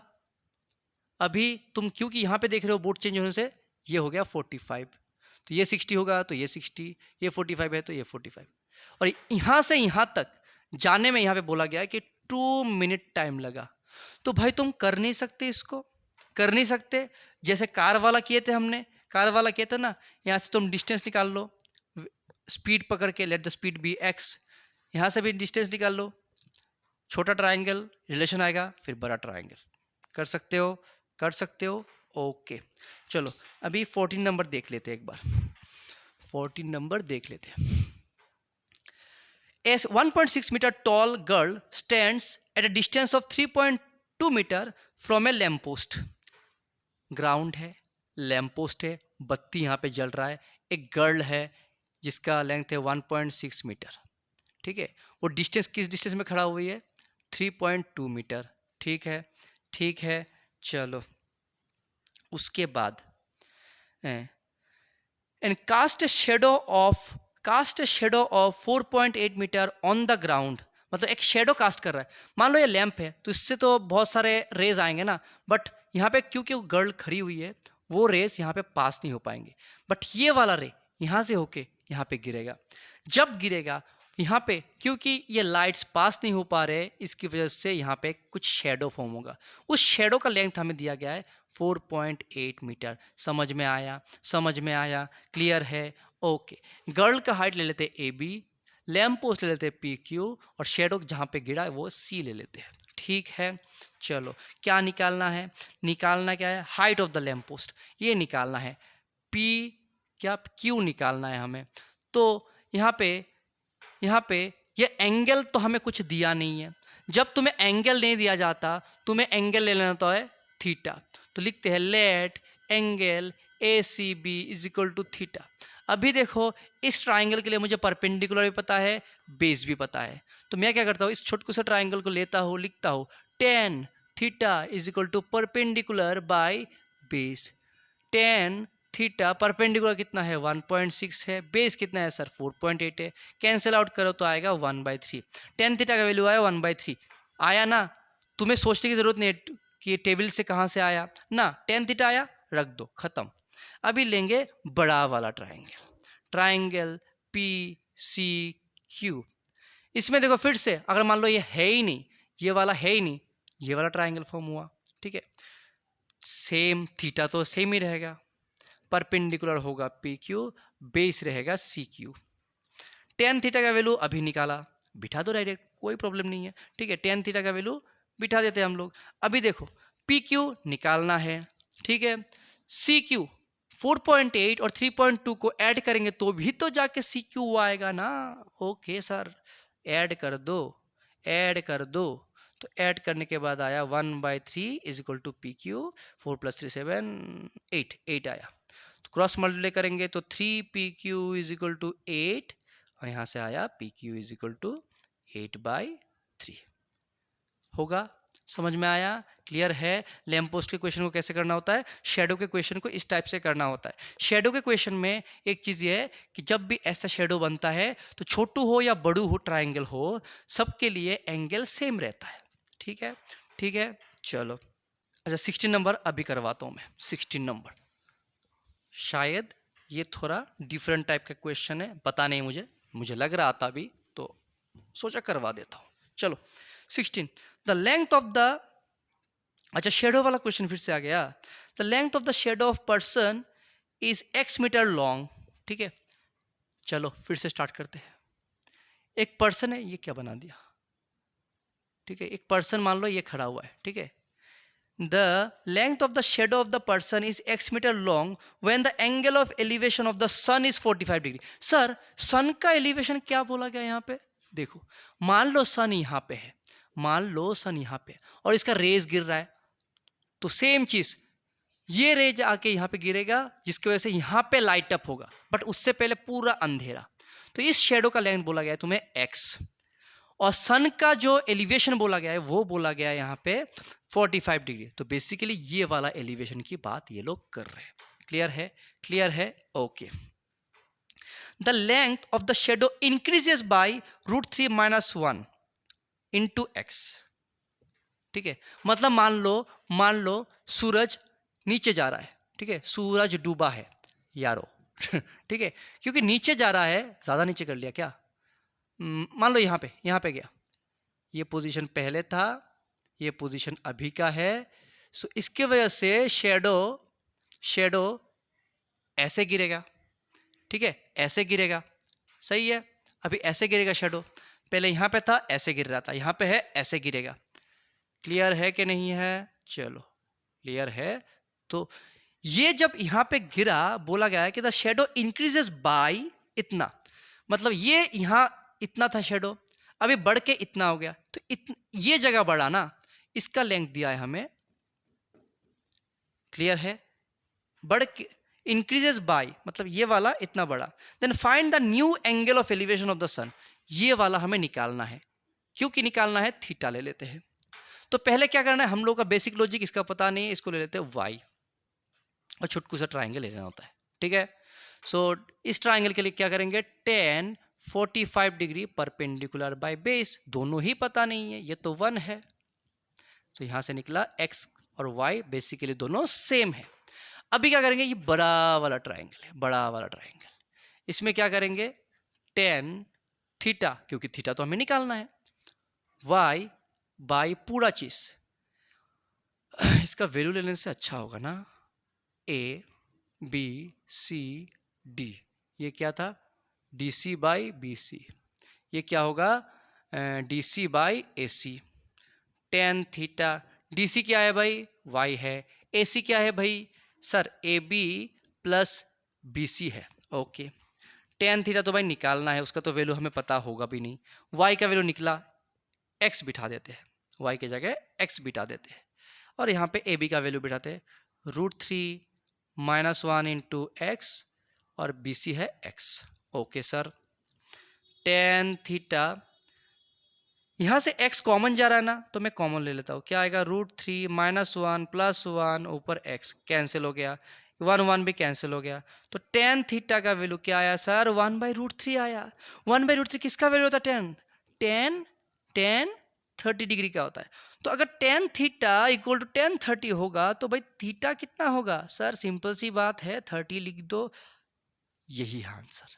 समझ में आया, अच्छा क्वेश्चन ये वाला, सेम ही कॉन्सेप्ट यूज किया है, बट शेडो जब चेंज हो रहा है तो ये बढ़ रहा है कम रहा है, ये थोड़ा अच्छे से देखना, ठीक है, ठीक है। चलो यहाँ पे और एक चीज यहाँ पे देखना है हमें, मैं एक बार समझा देता हूँ, ठीक है। 18 नंबर, the length of a string between a kite and a point on the roof of the building 10 metre high, मतलब एक बिल्डिंग है जो कि 10 मीटर ऊंचा है, उसके टॉप से एक काइट उड़ा रहा है कोई बच्चा, मान लो तुम हो वो बच्चे जो काइट उड़ा रहा है, और यहाँ पे रोप का लेंथ जिस रोप से तुम उड़ा रहे हो, उस रोप का लेंथ ना दिया नहीं है, ठीक है, दिया नहीं, the length of the string of the kite of the point of the roof 10 metre high building, अच्छा दिया हुआ है 180 मीटर, समझ में आया, तुम यहाँ से पतंग को उड़ा रहे हो, ठीक है। If the string makes an angle of theta with the horizontal level, horizontal कौन सा होता है, ये वाला होता है, ये थीटा हमें दिया है, ठीक है, such that tan theta is equal to 4/3, ये तुम्हें क्वेश्चन में गिवन है, tan थीटा है 4/3, यूज करेंगे इसके बाद में। How high the kite from the ground, मतलब इस काइट का हाइट कितना होगा, सिंपल सी बात है ना, ये 10 है तो भाई ये 10 होगा, ये 180 मीटर है, ये थीटा है, तुम्हें पता है tan थीटा क्या है, बट तुम्हें इस ट्राइंगल के लिए ये वाला मान लो तुम x ले लेते हो, अगर तुम्हें x पता हो तभी तो जाके तुम बता सकते हो ना, ये हाइट ऑफ द काइट होगा x + 10, सही है। तो इसके लिए तुम्हें बेस भी पता नहीं है, हाइट भी पता नहीं है, बट दिया तुम्हें 10 है, तुम क्या करोगे, तुम इससे एक ट्राइंगल बनाओगे, ठीक है, ठीक है, ले लेते हैं एक ट्राइंगल है, ये है थीटा, तो tan क्या होता है, परपेंडिकुलर बाय बेस, तो परपेंडिकुलर दिया है 4x नहीं 4k ले लेते, 4k और बेस दिया है 3k, तुम पाइथागोरस लगा के तुम्हें निकालना होगा हाइपोटेनस क्या है। देखो मैं यहाँ पे डायरेक्ट कर रहा हूँ, क्योंकि मैंने एज्यूम कर लिया कि तुमने ये वाला चीज ट्राइंगल में कर लियो हो, तो यहाँ पे दिखाई दे रहा है क्या, नहीं दे रहा ना, ओके, यहाँ पे ये 4k, ये है 3k, यहाँ पे अगर तुम सॉल्व करोगे तो इसका हाइपोटेनस आएगा 5k बाय पाइथागोरस थ्योरम, अभी जो मैंने कर रहा था कि ये कैसे आया, √4k whole square plus 3k whole square, ये हम लोगों ने सब ट्रिग्नोमेट्री कर चुके हैं। हाइपोटेनस आया 5, तो यहाँ से बाकी करेंगे, अब इस ट्राइंगल में आओ, ठीक है, हाइपोटेनस पता है, परपेंडिकुलर निकालना है, तो परपेंडिकुलर और हाइपोटेनस का रेशियो किसका वैल्यू के साथ इक्वल होता है, साइन के साथ, so sine theta sine theta होता है परपेंडिकुलर बाय हाइपोटेन्यूस, मतलब 4k बाई 5k यहाँ पे लिख लिया लेफ्ट साइड में। और इसके लिए परपेंडिकुलर कितना है x, इसके लिए हाइपोटेन्यूस कितना है 180। हो गया भाई, के काट दिया, क्रॉस मल्टीप्लाई कर लो तो कितना आएगा 5x is equal to 4 into 180। तो मतलब x कितना आएगा 4 इंटू 180 बाई 5, काटा कुटी करो कितना आएगा 36। तो 4 इंटू 36 कितना होता है 144 मीटर। सो ये वाला लेंथ आया 144। आई गेस तुम्हें बताना ज़रूरी नहीं है, या फिर तुम्हें बताना ये मुझे बनता नहीं है, क्योंकि ये इजी पार्ट है कि हाइट कितना होगा, दोनों को ऐड कर दो 154। समझ में आया? क्लियर है? हो जाएगा ना? हो जाएगा ना? ओके 22 करते हैं। आइदर साइड का हम लोगों ने कोई भी मैथ्स नहीं किया है, तो आइदर साइड वाला भी एक कर लेता है। आइदर साइड का मतलब होता है दो डिफरेंट अलग अलग ऑपोजिट साइड में दो आदमी खड़ा हुआ है, वो दो आदमी शायद तुम और तुम्हारा कोई दोस्त हो। ठीक है, चलो बोला गया है, कितना नंबर क्वेश्चन कर रहे हैं 22। Two man on either side of a 75 metre high building. दो आदमी है, एक बिल्डिंग है 75 मीटर, उसके ऑपोजिट साइड में दो आदमी खड़ा हुआ है। अगर कोई हाइट दो आदमी का या फिर ग्राउंड में है। अच्छा okay, building and a line with the base of the building. Observe the angle of elevation of the top of the building is 30 degree and 60 degree. Simple सा चीज़ है, दो आदमी दो साइड में खड़ा हुआ है, टॉप का एलिवेशन इन लोगों ने ऑब्जर्व किया, एक 30 डिग्री एक 60 डिग्री। Simple simple. तो मैंने इसको ले लिया 30 डिग्री क्योंकि पहला बोला है 60 degree. Find the distance between two man, इसका डिस्टेंस निकालना है। तो भाई इसका डिस्टेंस निकालने के लिए मैं क्या करता हूँ, पहले इस डिस्टेंस को x ले लेता हूँ और इस डिस्टेंस को y ले लेता हूँ। ठीक है, ठीक है। और ये वाला तो हमें पता नहीं है, ये वाला क्या ले लूँ, इसका हाइट क्या लूँ, वो पता है, सॉरी पता है। तो कुछ नहीं, ये वाला ट्राइंगल लो भाई, tan 30 लगाओ, परपेंडिकुलर बाई बेस कर लो, 1/√3 कर लो, हो गया, आ गया x इक्वल टू 75√3। सिंपल सा चीज़। ये वाला ट्राइंगल लो, tan 60 कर लो, परपेंडिकुलर बाई बेस, tan 60 होता है √3, क्रॉस मल्टीप्लाई करोगे डिवाइड करोगे आएगा ये 3 से √3 से मल्टीप्लाई करना है, तो 75 इंटू √3/3 होगा 25√3। दोनों को ऐड कर देना है, डिस्टेंस क्या होगा, दोनों को प्लस कर दो, 75√3 प्लस 25√3 होगा ना। ऐड करने के बाद 100√3 आएगा। सिंपल सा चीज़ है। अगर तुम्हें क्वेश्चन में दिया है कि √3 का वैल्यू है 1.73, अगर दिया होता है वैल्यू बिठाना होता है, मल्टीप्लाई करना होता है, आंसर आएगा 173 मीटर। हो गया, सिंपल सा चीज़ है। Okay, very good very good. Okay okay 23 number देखो, मैं समझा रहा हूँ। सेम प्लेन वाले क्वेश्चंस किए थे हमने ना, दो कार वाले क्वेश्चन किए थे ना, जहाँ पे टाइम दिया हुआ था, सेम चीज। A boy standing on a horizontal plane finds a bird flying at a distance of 100 metre from him. ठीक है, flying at a distance of 100 metre from him. एक बर्ड है, एक लड़का है, उससे 100 मीटर डिस्टेंस में, 100 मीटर डिस्टेंस में एक बर्ड उड़ रहा है। ठीक है, ए बर्ड कहाँ गया, हॉरिजॉन्टल प्लेन। अच्छा, bird flying at a distance of 100 metre from him and at an elevation of 30 degree, at an elevation of 30 degree. ठीक है भाई, ठीक है, सही है। A girl standing on the roof of a 20 metre high building. एक girl भी है, मान लो ये गर्ल यहाँ पे है, 20 मीटर हाई बिल्डिंग के ऊपर है। ठीक है, यहाँ पे है गर्ल, सही है। उसके बाद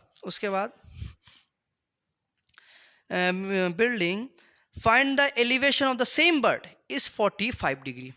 मतलब इसका एलिवेशन उसको मिला 45 डिग्री। तो क्या करना है, मुझे एक बेस लाइन बना देना है, क्योंकि पहले तो वो यहाँ ही देखेगी, पहले तो वो स्ट्रेट देखेगी, फिर उसके बाद ऊपर देखेगी, तो कितना है 45 डिग्री। समझ में आया? क्लियर है? क्लियर है? Okay okay. The boy and the girl are on the opposite side of the bird. तो हमने ड्रॉ भी तो ऐसे ही किया, बर्ड यहाँ पे है, ऑपोजिट मतलब एक लेफ्ट एक राइट।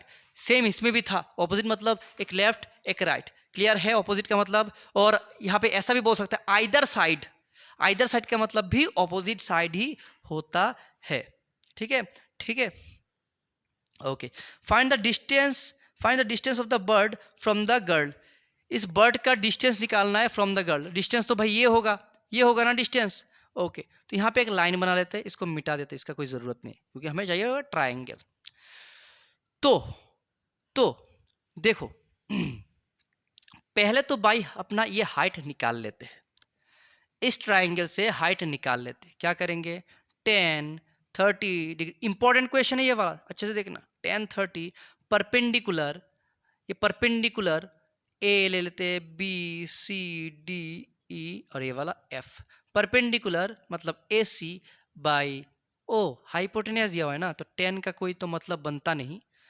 परपेंडिकुलर बाय हाइपोटेनस मुझे यूज करना है, परपेंडिकुलर बाय हाइपोटेनस, तो साइन कर देते हैं सर, साइन कर देते हैं। साइन 30 क्या होता है, हाफ होता है बेटा। ए सी क्या है सर, निकालना होता है। ए बी क्या है सर, दिया हुआ है 100, तो क्रॉस मल्टीप्लाई करने के बाद क्या आएगा, 100 को यहाँ से हटा के यहाँ पे बिठा दो, तो ए सी इज इक्वल टू 100/2 मतलब 50 मीटर। तो अपना ए सी निकल गया है 50 मीटर, सही है। अगर तुम्हें ए सी मिल गया है तो मुझे बताओ ए एफ क्या होगा। सर टोटल है 50 मीटर, ये वाला पार्ट है सर 20 मीटर। अभी क्या था, अभी हमने समझा था रेक्टेंगल में क्या होता है। बाकी पार्ट ए एफ क्या होगा सर, 50 से 20 माइनस कर दो, 30 मीटर। हो गया यहाँ तक हो गया।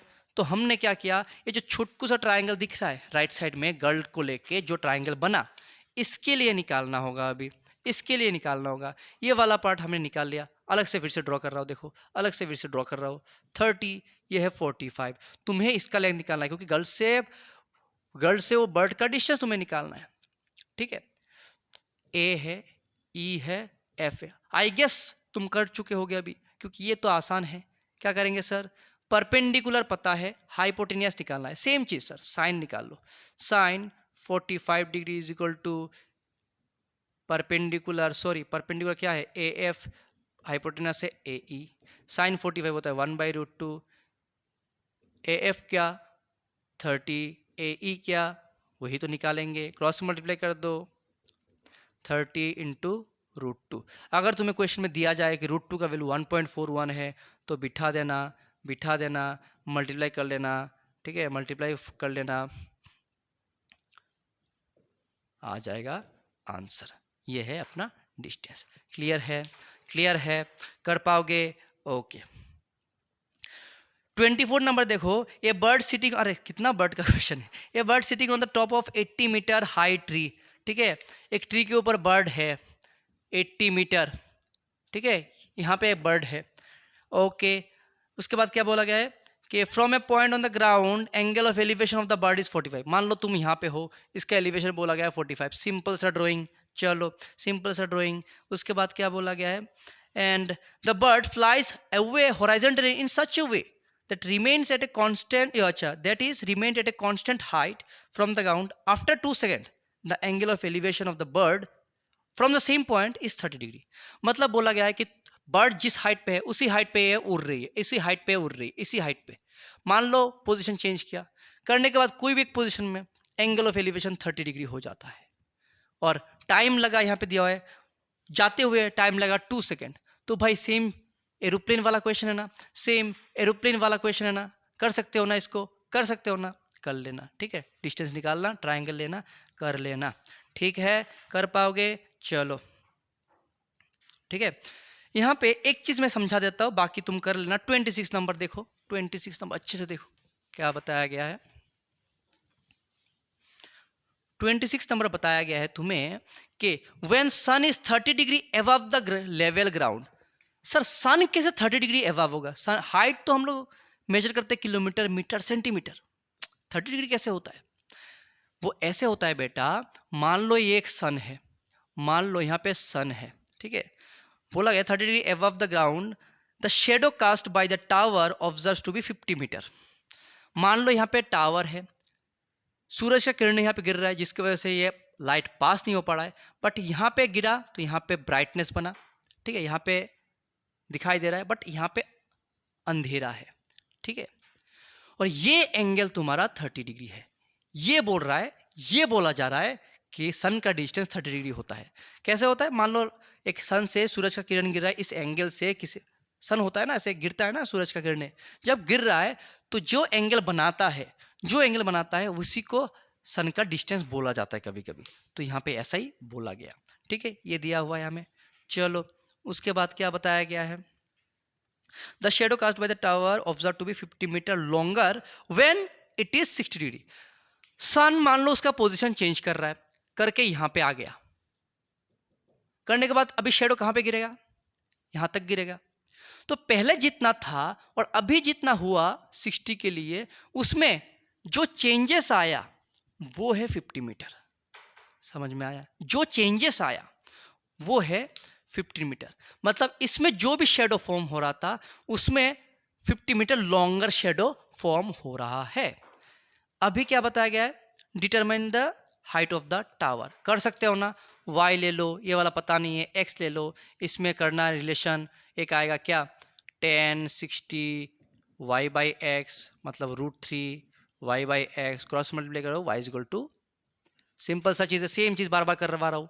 देखो ये वाला ट्राइंगल ले लो, 10 30 परपेंडिकुलर y और बेस पूरा चीज़, तो सर 50 प्लस एक्स, 10 30 होता है 1/√3 बेटा, y का वैल्यू अभी निकाल के रखा था √3x और 50 प्लस एक्स। कर सकता है ना, कर सकते हो, क्रॉस मल्टीप्लाई कर दो 50 प्लस एक्स, √3 इंटू 3x, यहाँ से सॉल्व करोगे तो x का वैल्यू आएगा 25, ठीक है, x निकला 25, यहाँ पे बिठा दो, y निकलेगा 25 इंटू √3।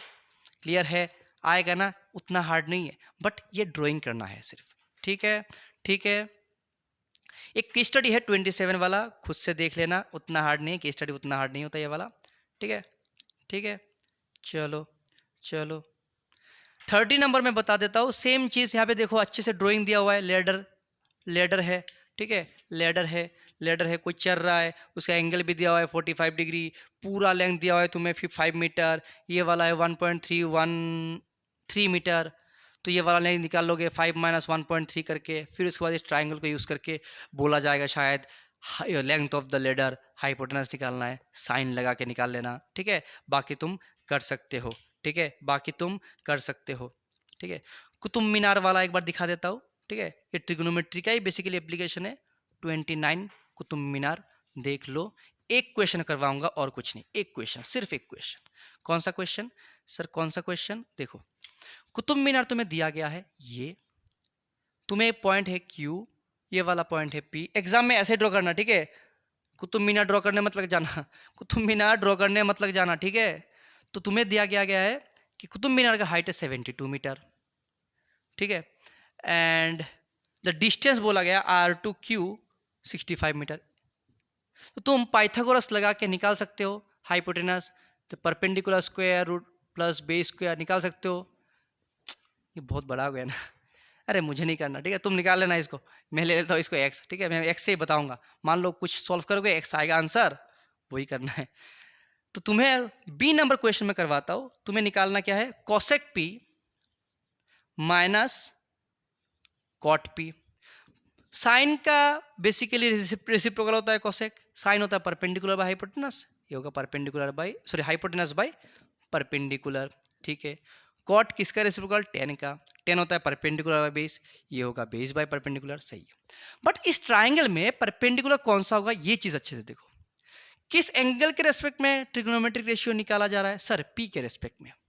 पी के जब रेस्पेक्ट में निकाल रहे हो तो उसका ऑपोजिट साइड होता है परपेंडिकुलर, ये तो ऑब्वियसली हाइपोटेनस फिक्स्ड होता है जो कि राइट एंगल का ऑपोजिट साइड होता है, एंड जो बचा हुआ साइड है वो बेस है। क्लियर है, क्लियर है। तो बेसिकली यहाँ पे हाइपोटेनस जो कि मैंने निकाला ही नहीं है, मान लो तुमने निकाल चुके हो, जो है एक्स होगा और परपेंडिकुलर तुम ये वाला लोगे। समझ में आया, समझ में आया। बेस है 72 और तुम क्या लोगे, ये 65। समझ में आया ना। और अगर तो पहला वाला क्वेश्चन कॉस आर निकालने के लिए बोले, कॉस का मतलब होता है बेस बाय हाइपोटेनस। अभी यहाँ पे एक चीज समझो, कॉस आर बोला है तो इसको भूल जाओ, परपेंडिकुलर और बेस जो मैंने अभी लिखा है, अलग क्वेश्चन है ना, इसलिए ये इस एंगल का ट्रिगोनोमेट्रिक रेशियो निकाल रहे हैं हम लोग, सही है। इसके ऑपोजिट साइड को बोलेंगे परपेंडिकुलर, ये होगा बेस। तो बेस बेसिकली कितना है 65, और जो अभी एक्स निकालोगे वही बिठा देना। समझ में आया। यही समझाने के लिए सिर्फ मैंने ये करवाया, कि जब एंगल के किस एंगल के रेस्पेक्ट में ट्रिग्नोमेट्रिक रेशियो निकाला जा रहा है उसके हिसाब से लिखना है। क्लियर है? हो पाएगा? हो पाएगा?